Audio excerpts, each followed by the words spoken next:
Hey guys, welcome back to the channel once again. Kenroy here. Now today I'm going to be doing a little DIY project in which I'm going to be clearing the area just behind me outside in the courtyard of our house, and the plan is to create a little herb garden, a place where we can plant some more vegetables, especially some herbs, which will be close to our kitchen.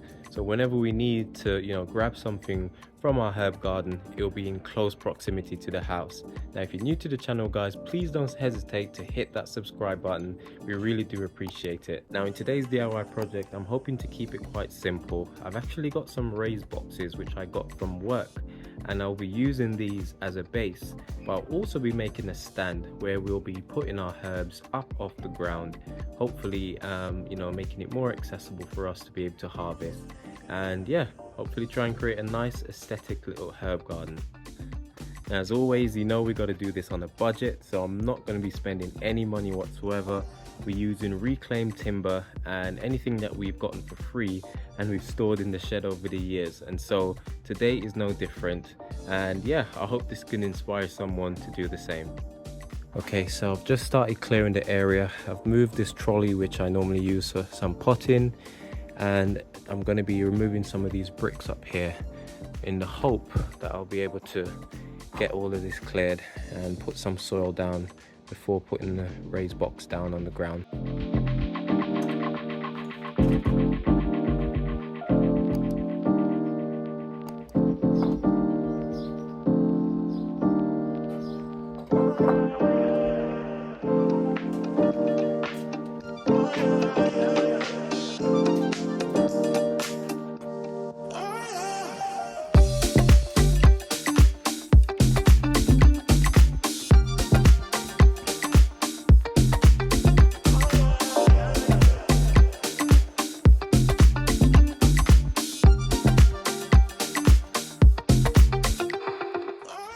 Okay guys, so at this stage it was all about trying to get this raised box leveled. Now unfortunately this area is on a bit of a slope, however I was trying to get it as level as possible.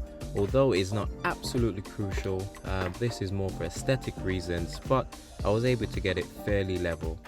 Now up next, it was time for me to get the second one of these boxes. Now as you can see here, I did have it the wrong way around. This of course is a bit of a learning curve, but I'm glad I was able to see this and rectify it. I simply turned them the opposite way, and the great thing about these boxes is that they have metal rivets which we can basically use to stack on top of each other to lock them in.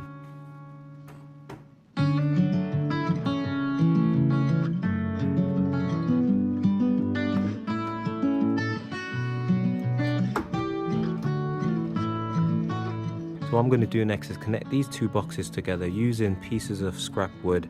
I want to simply add screws to the top and the bottom and make a little tie that will keep them together. It doesn't need to be strong, as I'm not even sure how long this raised bed will stay in this position. Okay guys, now even though I must say that having these boxes pre-built is absolutely amazing, it's so much more convenient, and all you then have to do is fit them into place and finish up the project. However, you are able to do the exact same thing using pieces of wood like decking board and so on, which I have done before in the past. So if you do have spare pieces of timber lying around, it will be a great way to use them in order to make your very own raised beds. You can then stack them on top of each other to have a similar result. So you don't actually need to have boxes pre-built like myself in order to have something that looks identical to this. Okay, so now I've tied them in, so this will stop them from coming apart. It doesn't need to be super strong because this is going to be filled with soil. Not sure where I'm going to get all this soil from, but we'll get there.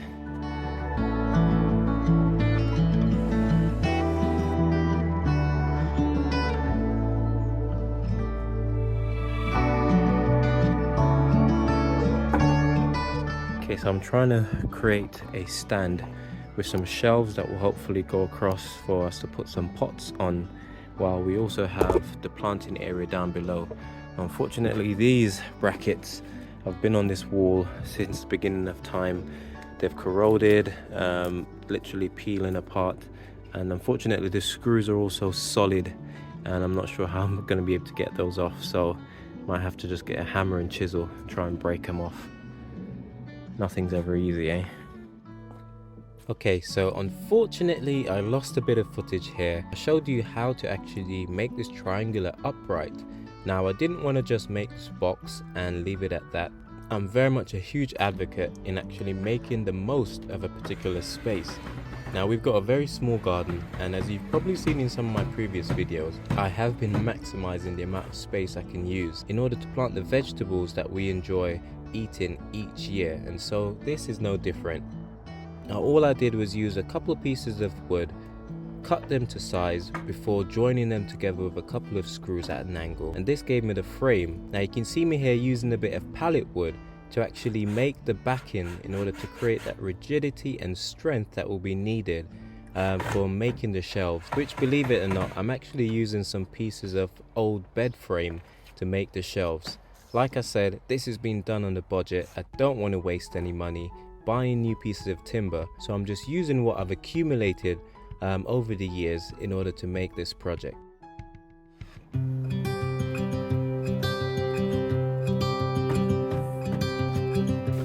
Okay guys, so here you can see me actually cutting a piece of wood. Now believe it or not, this piece of wood actually came off an old bed frame which we had.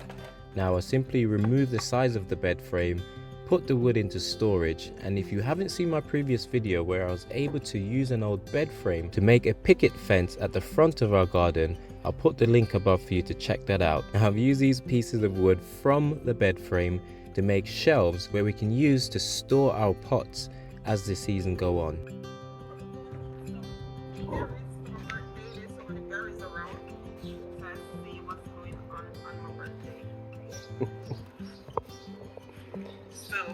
I'm doing some gardening while listening to you, AA. Here's my butter beans to go out. They're way overdue. Help me wish her happy birthday, guys. Started, but I didn't get around to it. Sunset really leads, probably a bit later video.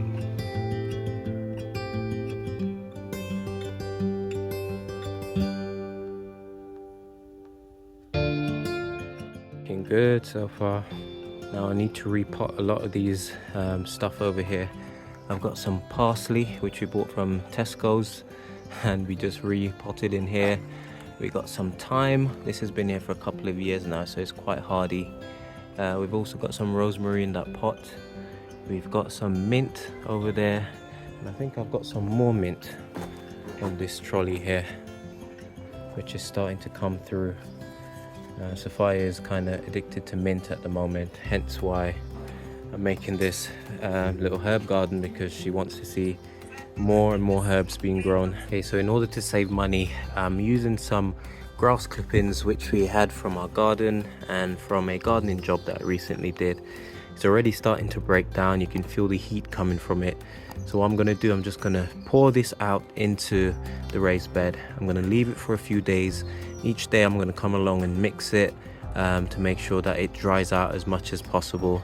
And yeah, once this breaks down, I'll then add some compost on top with some more topsoil, and this will basically save me buying extra bags of topsoil. There's tons of nutrients in this grass clipping, and once it dries out and sort of starts decomposing, it will be a great medium to enrich the soil, and it reduces the amount of topsoil that I'll actually need. So that's what I'm doing right now. I'm just spreading some of this. Some of it is already starting to dry out, as you can see.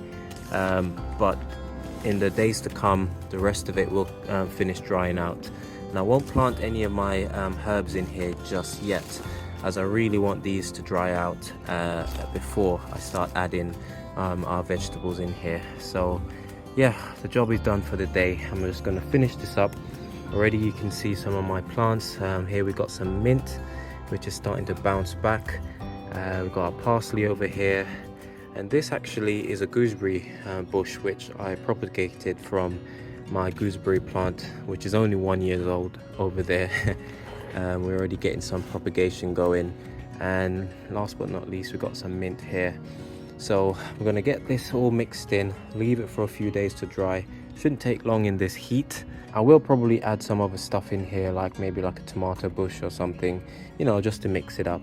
But for the most part, this will be concentrating on, you know, getting some spring onions in here and, you know, other types of, you know, herbs that we use in the kitchen on a daily basis. But for now, Just gonna mix this in. Okay, so it's been a couple of days and I've allowed the grass to dry out a bit, and it turns out that my neighbour's now got some topsoil that she's trying to get rid of as she's doing some landscaping at the front of her garden. So it's coming right on time, because I'm gonna now get my wheelbarrow and go over there to try and salvage some of that wonderful topsoil.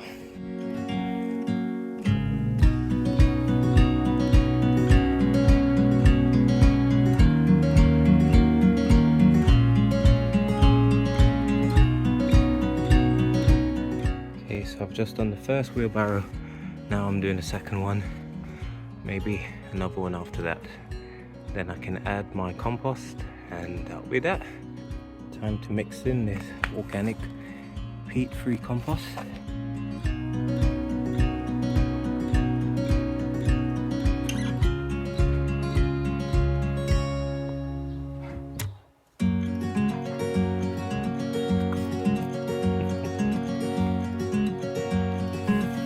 What have I done?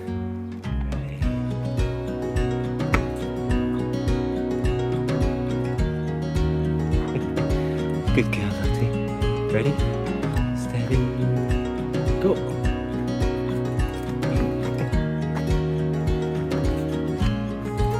Ready? Steady. Go. She should play cricket. Okay, so I've just added one bag of this organic sort of soil improver. I'm gonna see if I get at least another wheelbarrow full of topsoil before adding another bag, and then watering it in and let it stand for a few days. So I'm going to add another one of these soil improver compost, as well as some very well rotted horse manure. I mean, you can tell how old the bag is, that's how well rotted it is.